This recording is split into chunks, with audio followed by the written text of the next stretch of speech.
Hey everyone, it's Suzi here, and today we're playing Game of Thrones KingsRoad. For today's video, we have a message from the devs, and it is in the form of a proper video that I'm going to watch and react to with you guys. Plus, there is all of the big update news and details of the patch notes that they apparently forgot to post yesterday.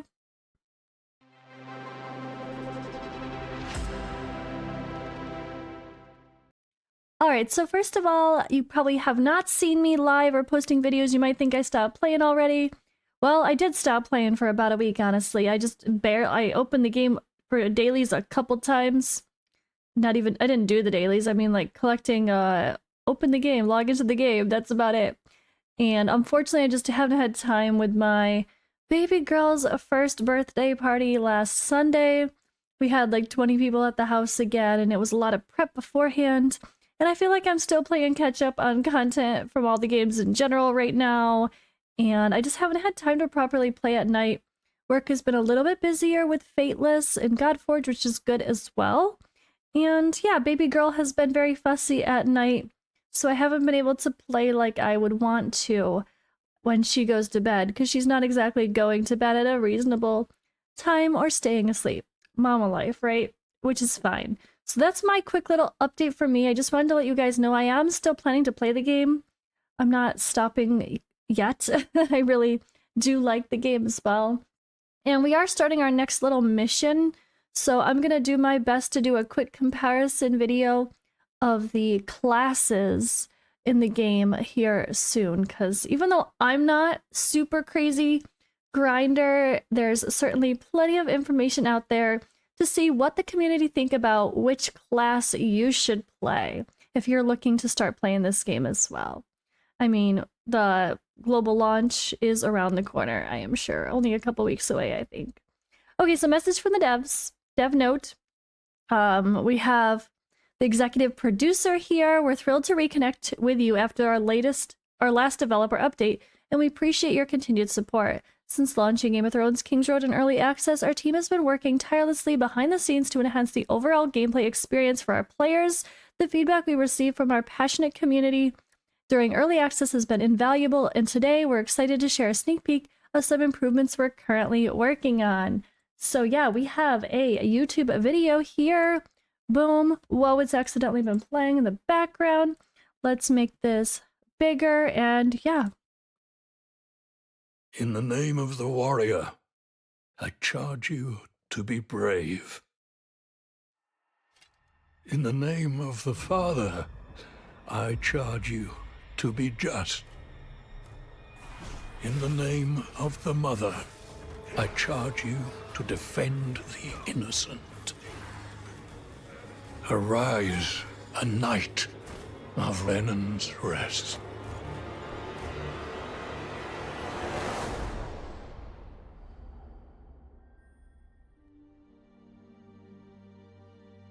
Hello, I'm Hyunil, the game director of Game of Thrones, KingsRoad. Until now, I've only been able to connect with you through developer notes, so it's truly an honor to meet you in video. First of all, we want to thank everyone who participated in our various test phases.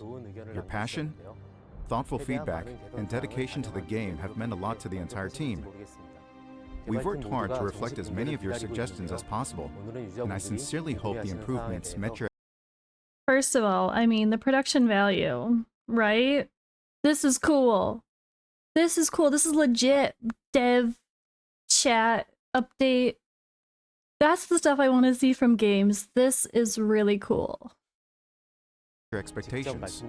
Today, I'm excited to personally answer some of the questions and feedback you've shared with us so far. Hi everyone, I'm Richard, narrative designer on Game of Thrones KingsRoad.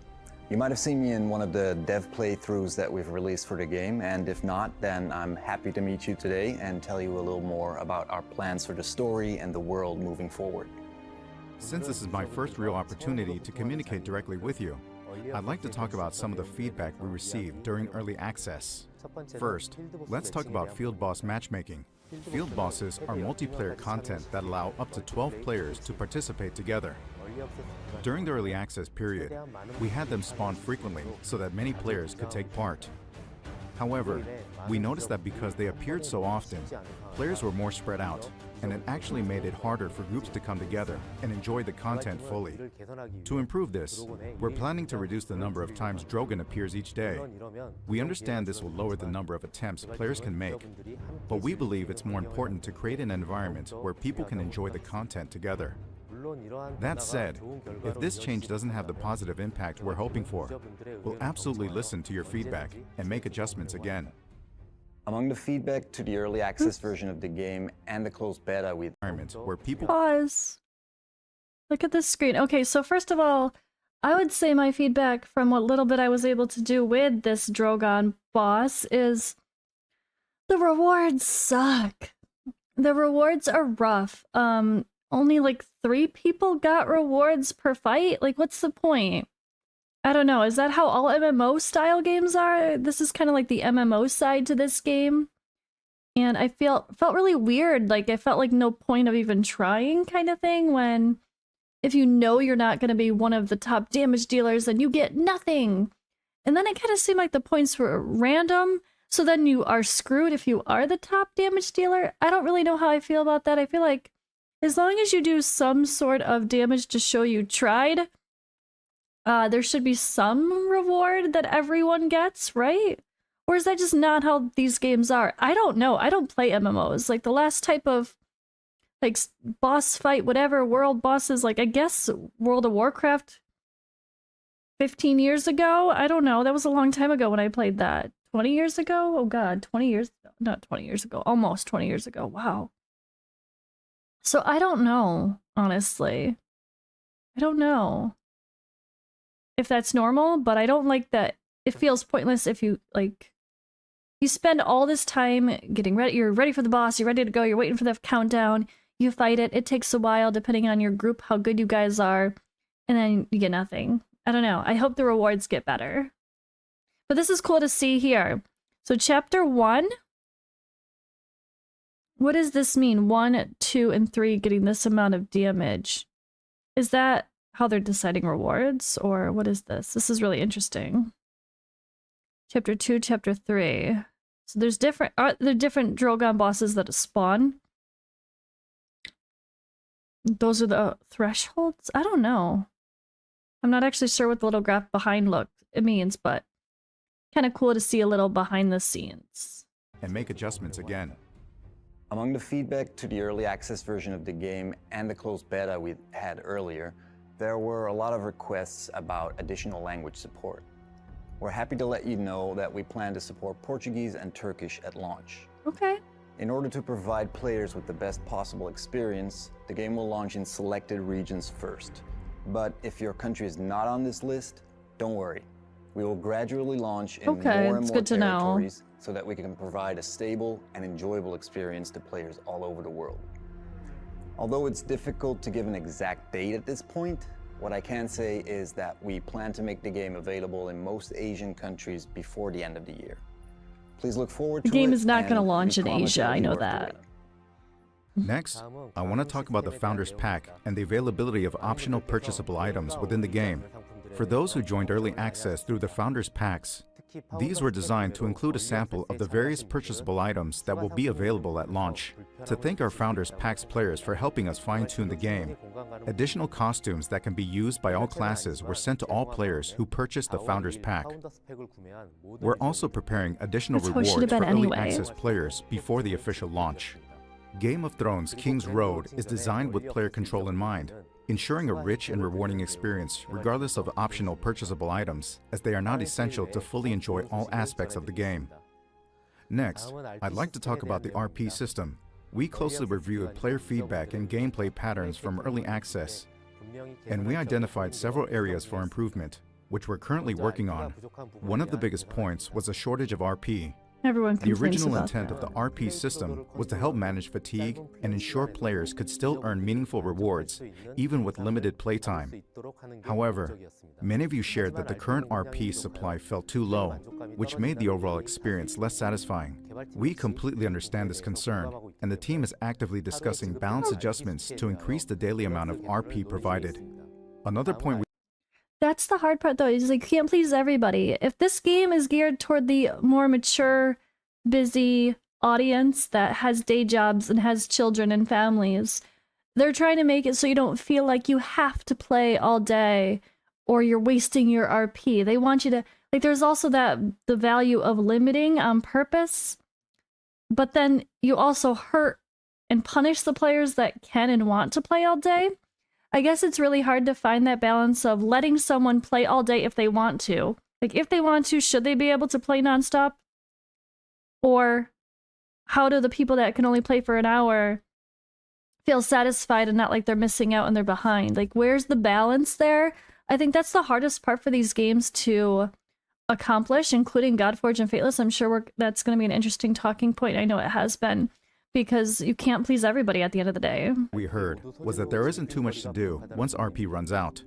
Right now, players can still take part in content like field bosses or explore Westeros after using up their RP, but we agree there's room to offer more.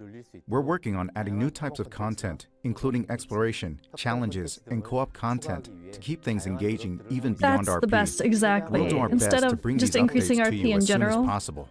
If you've That's played even our better. early access build, you'll have already explored the snowy regions of the north, the stained opulence of the Red Keep, and the lush green meadows of the Reach. Ultimately, our goal is to bring the entirety of Westeros to life, with that same level of detail and authenticity. It's so good. The next region we'll be visiting is one that hasn't received a lot of love in either the books or the show, the Stormlands, ruled Oh, by cool. Stannis Baratheon. I love that. Our level and background teams work very hard Ooh, I to give love each that. region its own distinct vibe, That and would the be Stormlands live up great. to their name with a dark and oppressive feel and atmosphere. Matching the region's tone, the narrative for this next chapter will be slightly darker as well. We'll dive a little more into the aspects of religion and what it would mean to a medieval society like that of Westeros to have their king suddenly declare that all the people under his rule are now obliged to change their faith to that of a god whose name they can't even pronounce.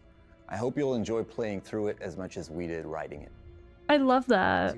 We've talked through many of the questions and suggestions you've shared with us.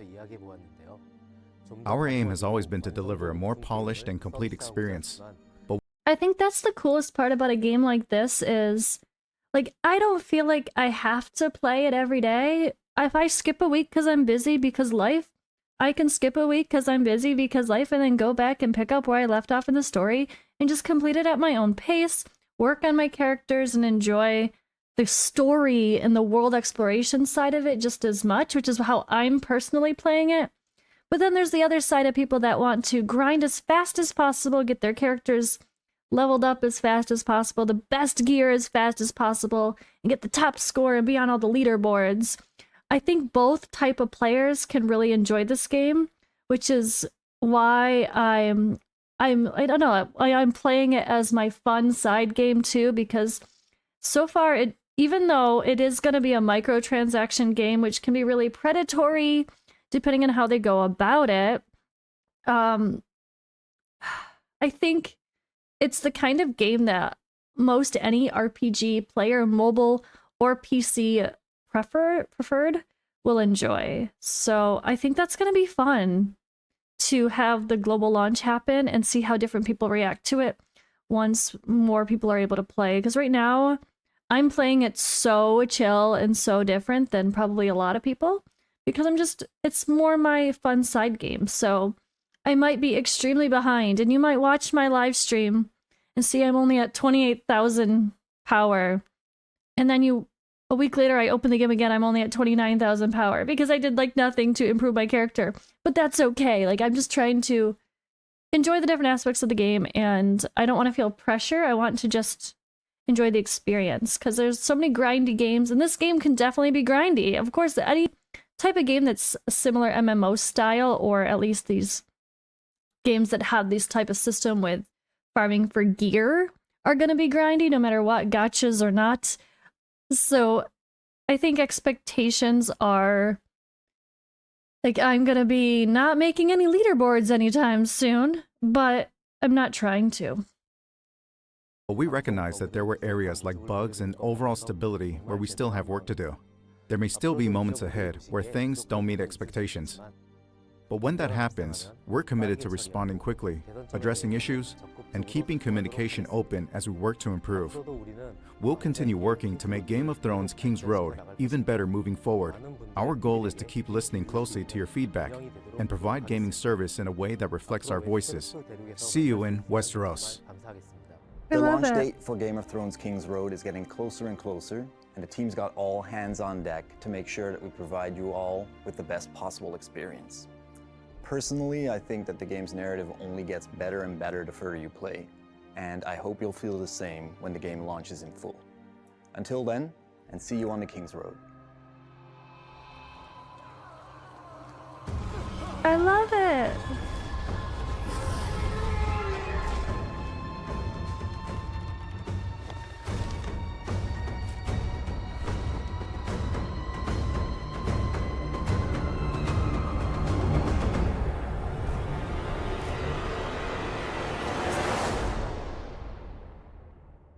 Oh, it's so good. So as you can see, they put Steam, Epic Games Store, PC version, Apple, iOS, or Apple App Store, and Google Play. So this is going to be on all the things, just not consoles.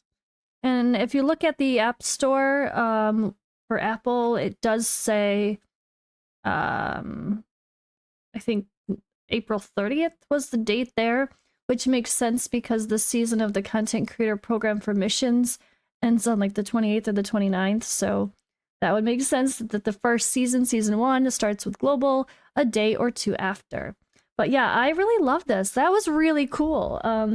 Now, this is longer than I expected, and I chatted a little more than I intended to, so sorry, not sorry. But let's go ahead and take a look quickly through the patch notes of what happened yesterday. So this is the 16th, but they posted this morning on the 17th. I think they just forgot to post the actual patch notes. I'm not sure why it got posted a whole day later for the update. Usually games post the patch notes before the update, not a day after, but it's fine. They usually post the day of. So there's some balance adjustments during the I'm just going to read through these fairly quickly so you guys can just boom, boom, boom, get the info. The duration of Ignite and Poison weapon skills was previously shorter than their cooldowns, making it difficult to maintain their buffs consistently. This created challenges in content such as Beyond the Wall expeditions, particularly when fighting white enemies or trying to sustain a poison-based attack tempo. To resolve this, we're extending the duration of these buffs while reducing their cooldown times. The duration and cooldown of Ignite weapon skill for Knight Assassin and Sellsword class have been adjusted from 15 seconds to 20 seconds for the duration, and the cooldown from 24 to 20 seconds. The duration and cooldown of Ignite weapon skills for Knight Assassin and Sellsword class, 20 to 30 seconds or 24 to 20 seconds. Okay, so this is, I mean, I worked with Poison, but I'm not sure about Ignite as much. I didn't use that very much. All right, the duration and cooldown of Poison and Poison Plus. Oh, okay, yeah, got it. I know what they mean now. For the Assassin class have been adjusted from 15 seconds to 20 seconds. Why do they hate Assassins so much? They keep nerfing them. I love the Assassin, it's so fun. The maximum projectile recovery rate has been fixed to 65%. All right, improvements. Currency. We've made several adjustments to address some feedback around copper scarcity and the high cost of using HP tinctures in gameplay. Oh my god. I just willy-nilly used them all the time, and then I ran out, and I was like, oh shit. And then I tried to make more, and I didn't have enough sweetgrass, and then you have to go farm sweetgrass, which I guess is part of these games too, but... Okay. The number of sweetgrass required to craft HP tinctures has been reduced from 8 to 4. Oh, I love that. Making them easier to produce and the materials easier to acquire. The cost of copper per alliance donation has been reduced from 5,000 to 3,000. Rewards per donation will remain unchanged. Due to the lowered donation cost, the amount of copper received from exchanging alliance tokens has been adjusted from 6,000 to 4,500. The cost to purchase HP tinctures upon revival in the Altar of Memory dungeon has been reduced from 1,000 to 500 in order to support much smoother gameplay. the copper earned from clearing bandit camps has been increased by 1.6%. The RP cost and other rewards will remain unchanged. Both the entry fee and rewards for minigames have been reduced to better align with overall hero balance. The fast travel fees for Renan's Rest and Renan's Rest main hall have been removed. It's now completely free to travel to these locations. That's cool. I love that. And if you don't buy the pass, that gives you the free travel. Makes sense. That's like, it's supposed to be the home base. Like, that's where you're from, right? You can go home anytime. All right, the combat. The knockback effect from the skill combo used by two-handed sword elite enemies has been removed. All classes can now apply a hit stun effect to enemies when using sprint attack heavy. And other improvements, crafting time for all types of bait have been reduced from 5 seconds to instants. I love that. The number of available worker employment slots, depending on your manor management office level, have been increased. The treasure chest in the bandit camp in High Garden have now been can now be opened without a key.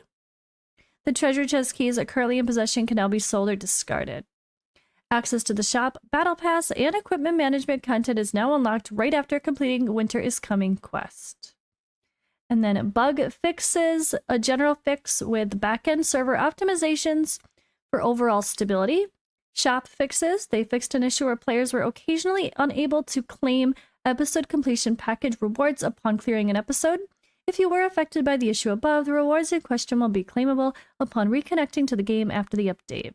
If the rewards still cannot be claimed after the update, please try a fully closing and restarting the game in order to claim the rewards. And they fixed an issue where certain items in the Reach token shop could be exchanged for North tokens. Oops. That would be such a bad... Oh god, people were probably cheesing that because it's so much... Like... Well, no, because it's a waste. To farming North tokens, it's easier, but you get lesser rewards, so people shouldn't have wanted to cheese that. Although I have not farmed anything, it's fine. One of these days, I'll grind this game. Combat and gameplay fixes. Fixed an issue where super armor was not being applied when using Merciless Strike Plus, where quick dodge could not remove the stun effect caused by Giant White Roar's skill during Echoes of the Past. In the cockatrice of the Shores of Dorn dungeon and Altered Memories, where the attacks from one of the red cockatrice skills could not be avoided. Where destroying the lock on the double ladder with a ranged attack within bandit camps failed to lower the ladder. Where some bounty targets could not be attacked during certain conditions. Where the screen occasionally turned white during Artifact Expedition. Some rewards obtainable from certain bandit camps have been changed. And fixed an issue where forcibly exiting from a Beyond the Wall expedition prevented players from continuing the expedition afterward. And where rewards from bandit camps could be repeatedly claimed under certain conditions. We are currently reviewing additional actions for accounts that gained excessive amounts of XP through abnormal measures related to the issue. Further information will be shared in a separate announcement in the future. AKA, stop exploiting bugs in games. Stop exploiting bugs in games. Come on, guys. People just have to exploit. I don't understand why people have to try to take advantage of every situation. This is broke. Let's all take advantage of it right now as fast as we can and get as many rewards as possible. No, because likely they're going to patch it and then you're going to complain when they take everything back. All right, quest and NPC fixes. It fixed an issue where the NPCs occasionally wouldn't move during the main quest, infiltrating the keep. Fixed an issue where some rewards couldn't be claimed during the tutorial encounters and corrected the positioning of certain NPCs. Fixed an issue preventing certain encounters in Old Town from progressing, where enemy stats in some occupied states were abnormally low, and added markers to show the location of targets during certain bounty quests. Yeah, not gonna lie, it was very vague sometimes. It took a while to find some people. Although that's part of the joys of an RPG, right? The exploration and making you work for it. Alright, control and input fixes. Fixed an issue where it was possible to move through inaccessible areas, where characters could occasionally fall through the map onto specific places, and be stuck after dying or respawning. Characters now will be placed back in the world upon respawning after a death.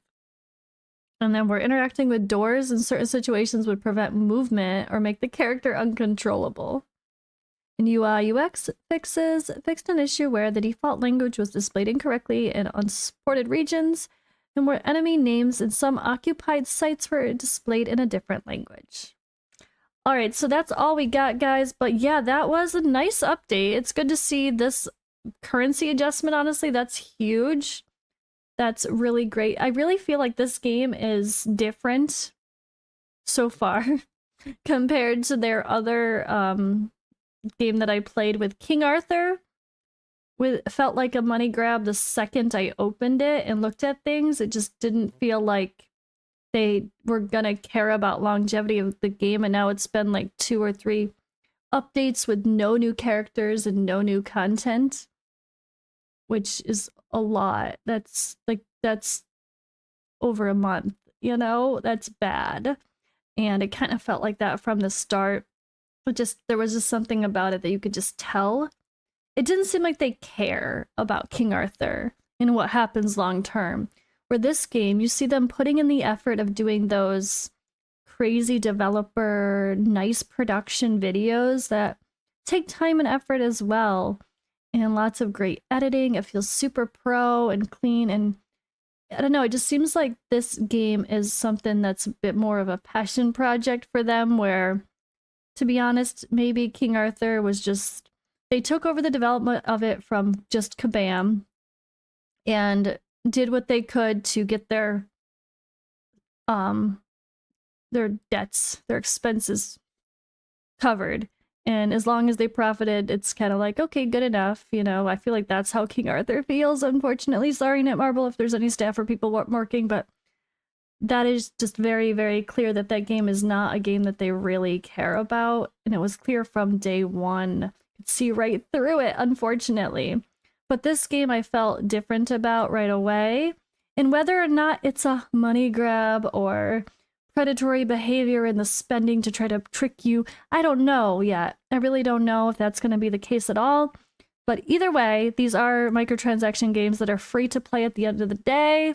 So we have to expect that there is going to be intention to get people to spend because it's free to play. And you don't have to spend in this game to enjoy your experience. I think if you want to play like crazy and have extra RP and extra bag space and all that, then yeah, maybe. But overall, I think it's a really great game. And even though I haven't played it for the past week, it's not because I don't like it or because I don't want to. I'm just busy, IRL, and it is what it is. So thank you guys for watching. Stay tuned. I will hopefully be back to some more live streams. But in the meantime, I will be live on Twitch and YouTube while I play some Watcher of Realms for some big summoning parties for Friday and Saturday, so go hang out with me there on my other main YouTube channel.